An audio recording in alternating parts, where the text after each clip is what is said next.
在修理铁机路的时阵，上惊工人八关八架会搬落来，也是讲吸着电胆去电着。日本呢，就研发一款铁路维修机器人，工人便到现场，透过机器人操作，会当减少事故风险。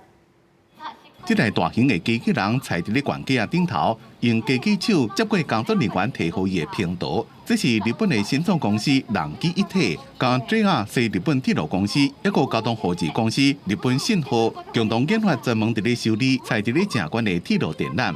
高所から落下したり、電線なので感電したりする事故がどうしても起こってしまう。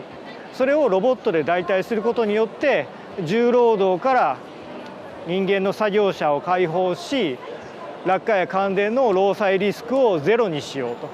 为了要减少维修工人发生意外，这3间公司共同研发这种大型的机器人，会当远端操作。维修工人戴 VR 虚拟实境目镜，用控制器操作，和机器人刷叮当。工人戴着这种目镜，就当对装伫咧机器人顶头的就是影像监视器，想要看倒一个方向，刷过去就能看甲正清楚。すなわち人が操作して、その感覚が返ってくる。まるで自分の体の延長、分身であるかのように思い通りに操ることのできるロボット。这台维修机器人9月中伫东京的有名国际展览中心第一面展出，伊的两只手会当甲40公斤重的物件拿到10公尺悬，而且伊的各种操作拢正流利，参观的人正学乐。お話を聞いたところによると、なんかリボンを結んだりとかができるそうなので、そういったのはもうとてもすごい技術だと思いました。我也是第一次看到这样的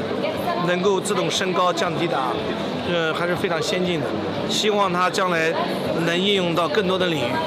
研发厂商讲，以后除了铁路维修以外，也希望会当甲机器人应用伫咧土木工程甲道路建设，和机器人发挥更加侪作用。公司新闻，但是当编辑。